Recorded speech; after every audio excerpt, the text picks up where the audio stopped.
Fidèles téléspectateurs, bonjour, bienvenue à ce nouveau numéro de Mag Emploi. Aujourd'hui, nous aborderons un autre sujet qui est la place du digital dans la fonction RH. À cet effet, nous recevons sur notre plateau, Monsieur Diallo Abba, qui est consultant RH. Donc, bonjour monsieur. Bonjour Sandrine. C'est un plaisir de vous recevoir sur le plateau de Mag Emploi. Le plaisir est partagé. D'accord. Merci. Donc, avant même d'aborder le sujet du thème aujourd'hui, qui est la place du digital dans la fonction RH, il est important pour nos téléspectateurs de savoir un peu qui est M. Diallo. Donc, M. Sekou Diallo est gestionnaire des ressources humaines et manager RH à l'Agence américaine pour le développement international depuis 2013, USAID. Donc, il totalise environ 17 années d'expérience pendant lesquelles il a servi différents niveaux stratégiques dans l'élaboration et la mise en œuvre des projets des ressources humaines, comprenant le développement organisationnel, les urgences sécuritaires, la sécurité du travail et dans d'autres domaines spécialisés. M. Diallo est un professionnel RH possédant des compétences dans tous les aspects du management du capital humain, incluant la gestion de la rémunération, l'administration du personnel, l'élaboration et la gestion des contrats, la gestion des talents, le développement professionnel, l'administration de la paye. Il est titulaire des MBA qu'il a obtenu à l'université Frederick Taylor à Californie. C'est ça? C'est ça. D'accord. Donc, M. Diallo est passionné du métier RH. C'est pourquoi on vous a invité. Merci beaucoup. Pour mieux parler de ce thème. Vous êtes le profil qu'il fallait. Tant mieux. Donc, comme je le disais tantôt, M. Diallo, avec vous aujourd'hui, nous allons parler de la place du digital dans la fonction RH. Okay. Donc, déjà, pour vous, c'est quoi la digitalisation des ressources humaines? Ok.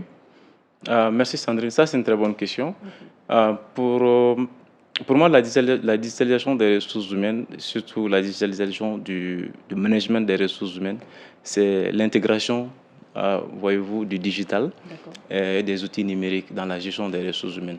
C'est l'ensemble des procédés pour dématérialiser les pratiques RH. Okay. Donc, c'est surtout la mise en place des solutions digitales ou numériques pour permettre au service des ressources humaines de répondre aux enjeux ou bien de faire face aux enjeux de la transformation digitale et surtout répondre aux besoins des collaborateurs. Et pour qui ce siècle, c'est le siècle du numérique. Aussi, les besoins vont vraiment révolutionnaires. Donc, du coup, il fallait faire recours ou innover les pratiques RH pour pouvoir prendre en charge les besoins des collaborateurs. D'accord, donc si j'ai bien compris, c'est vraiment de faciliter le travail des RH. Faciliter, oui. D'accord, ok. Donc, bon, j'ai compris que c'est l'importance. Donc, pour vous, c'est quoi exactement? Pourquoi est-ce qu'il est important de digitaliser? Pourquoi est-ce qu'on ne pouvait pas continuer avec les anciennes méthodes? Pourquoi est-ce qu'il était important d'aller vers la digitalisation? Ok, voilà une bonne question. Je dirais que c'est important parce que quand on regarde aujourd'hui le profil des candidats qui sont sur le marché de l'emploi, ils sont majoritairement, ce sont des candidats qui ont moins de 40 ans. Donc, il convient de les appeler les millennials ou la génération X. Donc, du coup, ceci constitue vraiment le pool de candidats pour servir le marché de l'emploi sont nés avec le digital. Donc, les entreprises aujourd'hui n'ont pas le choix, elles ne peuvent plus résister à la transformation digitale. Donc, du coup, ça explique l'importance déjà de la digitalisation. Donc, il y a aussi le fait d'avancer surtout avec les pratiques, prendre en charge les besoins, faire en sorte que les employés puissent être satisfaits, innover et surtout automatiser tout ce qui est tâches administratives pour pouvoir se consacrer, libérer du temps pour pouvoir se mettre en rapport sur les managers, les collaborateurs, les privilégier et laisser l'intelligence artificielle gérer tout ce qui est tâches administratives chronophages qui, dans la gestion des ressources humaines, consomment énormément de temps. Voilà. Ok, maintenant, quels sont les aspects des ressources humaines qui sont digitalisés aujourd'hui? Ok. Ça aussi, c'est une très bonne question. Je dirais que dans certaines structures, tous les aspects des ressources humaines sont digitalisés, sont impactés par le digital. Euh, euh, bon, disons dans notre contexte du Mali, de plus en plus, on a digitalisé le volet recrutement. Donc, du Mali, je vais sauter en Chine. Tenez-vous bien, il y a en Chine, chaque année, pratiquement, il y a à peu près 20 millions de jeunes diplômés qui sortent, qui se retrouvent sur le marché de l'emploi. Et pour chaque emploi, pour chaque opportunité d'emploi, il y a à peu près 10 000 postulants. Donc, du coup, imaginez-vous un département des ressources humaines qui se trouve en train de trier 10 000 candidatures. C'est pour cela que ce qu'on a vite fait d'automatiser, de digitaliser, c'était le recrutement. Donc, le recrutement a été impacté. Avec l'intelligence artificielle, ça permet tout de suite de faire le tri des CV. Bon, les ressources humaines peuvent toujours avoir un second œil pour pouvoir voilà, quand même vérifier s'il n'y a pas d'erreur, parce que c'est quand même des robots, des machines, donc elles peuvent faire des erreurs. Il y a la formation qui a été digitalisée aussi, la gestion des talents, la gestion des congés, la gestion des demandes voilà, de congés maladie, si vous voulez. Aujourd'hui, il y a ce qu'on appelle des universités virtuelles. Donc, toujours dans le cadre de la formation. Donc, tout ceci sont des aspects qui ont été digitalisés. Donc, je disais aussi un peu plus tôt que ça a impacté dans certaines structures, là où je viens par exemple, ça a impacté pratiquement tout le processus. Donc, ce qu'on appelle le onboarding, c'est-à-dire l'intégration, c'est de l'entrée de l'employé à sa sortie. Pratiquement tout est géré, tout est digitalisé. D'accord. Voilà. Ok, d'accord. Donc maintenant, nous allons parler des étapes de la digitalisation. Comment? Quel processus il faut suivre pour arriver à la digitalisation? Est-ce qu'il y a des étapes qu'il faut suivre? Ok. Je dirais qu'il peut y avoir des étapes, mais les étapes peuvent dépendre du projet de digitalisation en question. Il faut aussi dire que la digitalisation, c'est comme un changement. Donc, tout changement requiert forcément des étapes. Donc, on peut citer d'abord l'identification du besoin, de la stratégie de digitalisation. On peut aussi, après l'identification, voilà, c'est-à-dire l'identification du projet, la stratégie de digitalisation, on peut voir quelles sont les opportunités et les limites par rapport à la mise en place du projet de digitalisation. On peut aussi impliquer les collaborateurs parce qu'après tout, c'est eux qui vont utiliser le produit final. Donc, éventuellement, on fait un suivi auprès d'eux parce qu'il faut le dire, la génération X, cette génération qui a plus de 40 ans, n'est pas très digitale. Donc, du coup, il faut les impliquer. Il faut les impliquer. Donc, ça peut être, je pense que c'est à peu près ces étapes-là qu'il faut voilà, envisager. D'accord. Quels sont les avantages, d'abord, de la digitalisation pour les fonctions RH? Qu'est-ce que les fonctions RH gagnent à aller vers la digitalisation? Alors, le premier avantage, c'est d'avoir le temps. Parce que ça automatiser les processus, certains processus RH, ça permet surtout de dégager plus de temps pour le département RH, voilà, pour le permettre de se focaliser sur d'autres projets à forte valeur ajoutée, par exemple. Voilà, par exemple, il faut les départements des ressources humaines, on reçoit tellement de questions. Souvent, on se retrouve en train de répondre à une question 1000 fois. Donc, et pour pallier à cela, on a tout simplement besoin, voilà, de digitaliser le process et faire en sorte qu'on puisse avoir ce qu'on appelle un chatbot et RH. Donc, un chatbot RH, c'est comme un robot qui est là, mais l'usager ne voit pas. Mais le chatbot permet quand même d'interagir avec l'usager, c'est-à-dire les collaborateurs, de prendre en charge leurs besoins, leurs questions, les répondre, sans que un individu soit dédié à répondre à ces questions-là. D'accord. Voilà. D'accord. Donc, vous avez terminé avec les avantages? Bon, l'autre avantage que je peux citer, si vous voulez bien, c'est surtout la réduction l'augmentation de la productivité. Donc, quand je disais que ça permet au département des ressources humaines de dégager plus de temps, ça leur permet éventuellement voilà, de se focaliser sur d'autres projets plus importants, de permettre à l'employé de connaître ce qu'on appelle l'aspect, l'expérience collaborateur. Parce qu'avec la digitalisation, tout a été digitalisé. Et rappelez-vous, avec la Covid, pratiquement les gens travaillaient à la maison, donc c'était le concept au télétravail.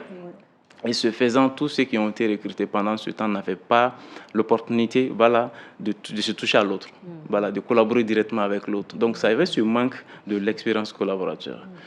Donc ça, avec la digitalisation, ça permet voilà, quand même de garder les gens en contact à travers,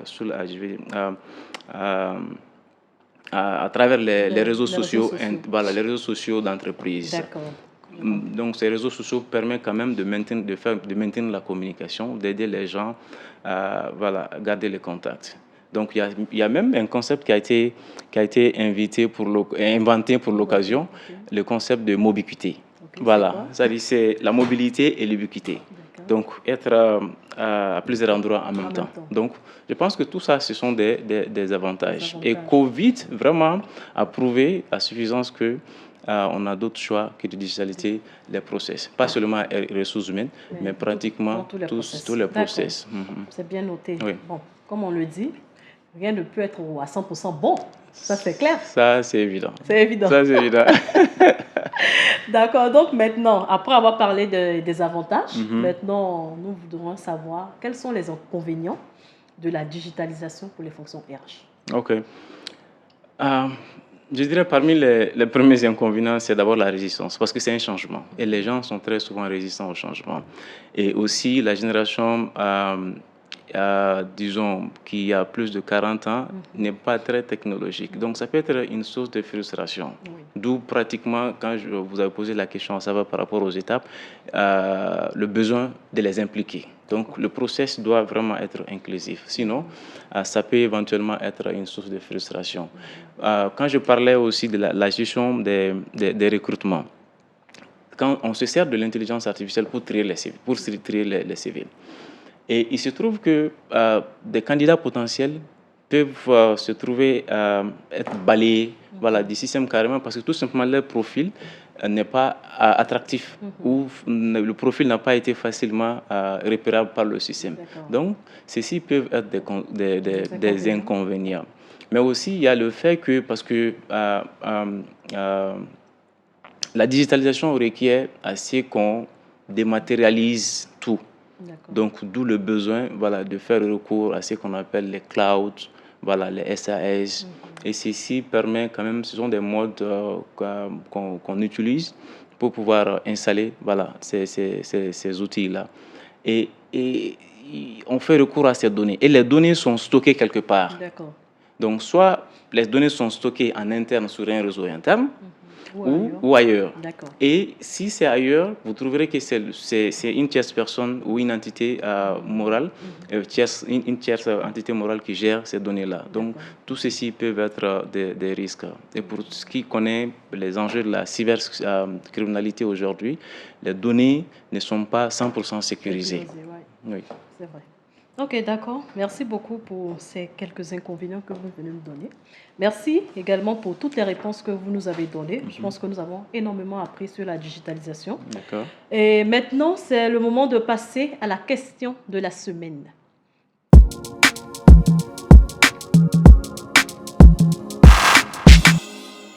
Ok, Monsieur Diallo, la question de la semaine elle est adressée à vous, bien sûr. Tant mieux. C'est vous qui êtes l'invité principal. J'espère qu'elle ne va pas être difficile. Non, ça va. Donc, comme on est là pour parler de la digitalisation des fonctions RH, vous avez mentionné un pan de la digitalisation qui est le recrutement qui a été en premier digitalisé. Du coup, il y a un candidat à la recherche d'emploi qui se nomme Mohamed Batili, qui est diplômé d'une licence en comptabilité, qui a souhaité poser une question.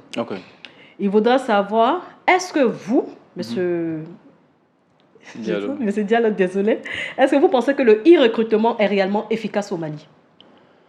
Je dirais que oui, parce que moi, je fais confiance à l'intelligence artificielle. Et surtout, voilà, là où je viens, je pense qu'on se sert beaucoup au système de e-recruitment. Parce que le système est construit de tel que vraiment le risque d'ignorer une candidature est vraiment minime.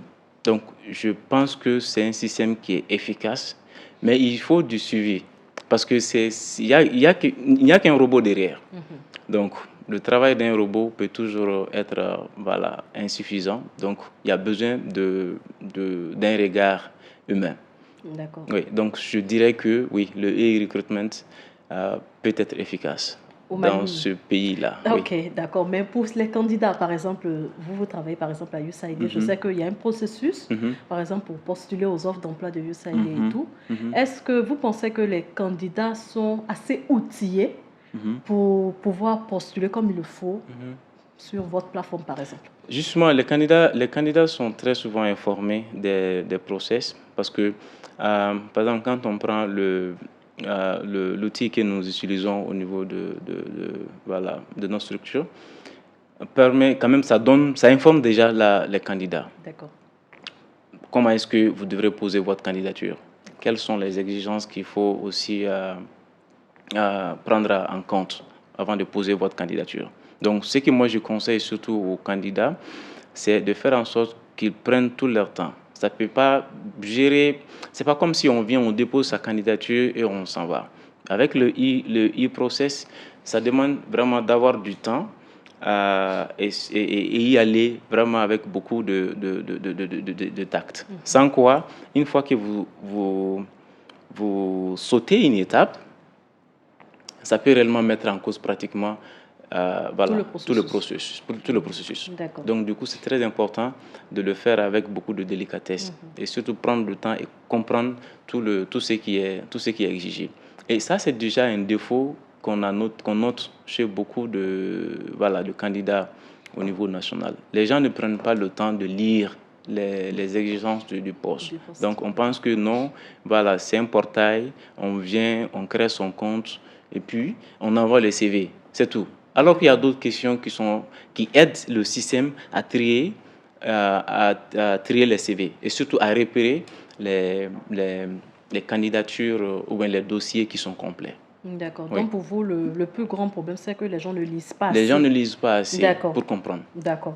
Ok, j'espère que Mohamed Batili a bien compris et a retenu la réponse de M. Diallo. Oui. Sans quoi, il y a toujours la possibilité de saisir les ressources humaines. C'est pour cela que, à côté de l'intelligence artificielle, on laisse toujours une autre voie classique pour pouvoir contacter les ressources humaines au cas où il y a des questions de clarification. D'accord, c'est bien noté. Merci beaucoup à M. Diallo. Merci pour ces différentes réponses-là. Pas de souci. Donc maintenant, c'est l'instant Malibara.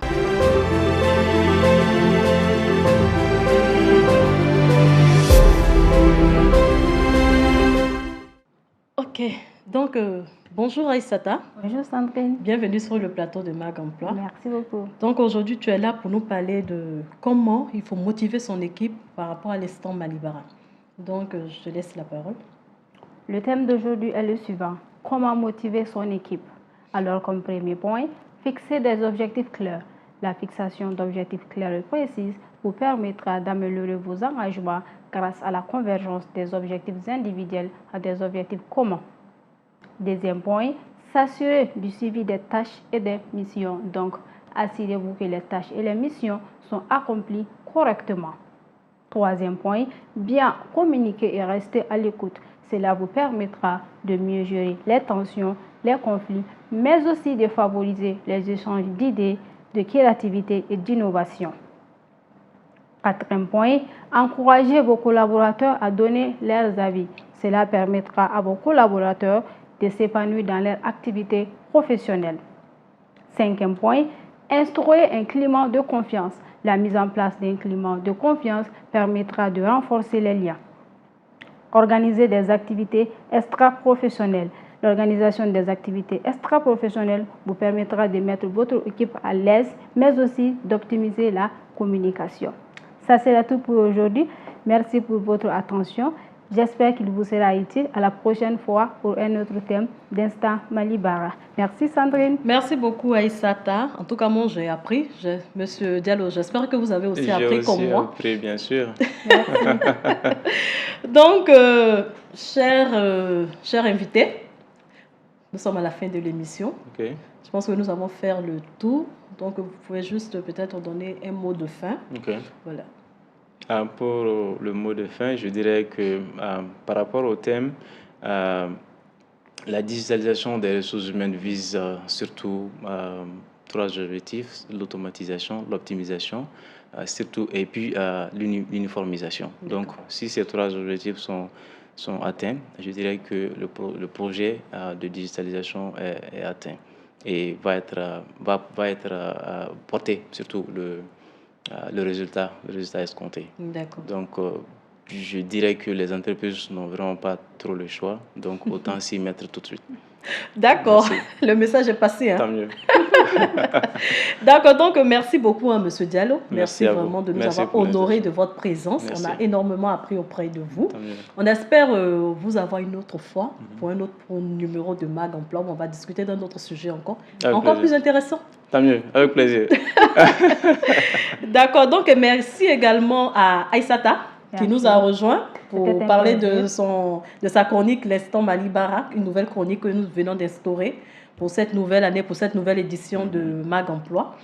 Voilà, merci à toi. Merci beaucoup. Donc, on sera la prochaine fois sur un autre numéro encore de Mag Emploi. Inch'Allah. D'accord. Inch'Allah. Donc, nous ne pourrons terminer cette émission sans remercier nos fidèles téléspectateurs qui nous suivent chaque mercredi à partir de 20h. Nous vous disons merci pour votre fidélité. Cette émission a été préparée et présentée par l'équipe de Malibara. Nous nous retrouverons la semaine prochaine sur Joliba TV News à partir de 20h. D'ici là, portez-vous bien.